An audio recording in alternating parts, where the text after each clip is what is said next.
Welcome to the American doorknob.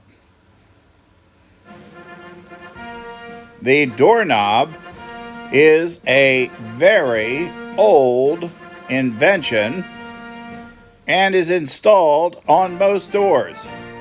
You can open the doorknob by clicking the locking devices.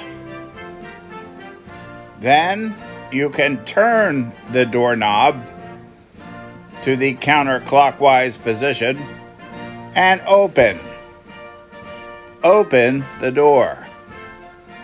You can also close the door by pushing on the door.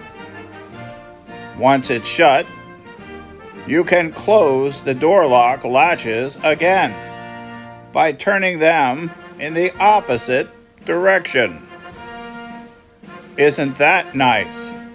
And then push on the door to make sure it's completely locked and closed in the proper position.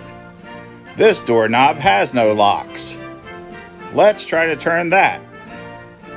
As you can see, that opens very easily. It has an inside and an outside knob. Then you can close it again by pushing on it. It is now closed. Isn't that amazing? Just amazing.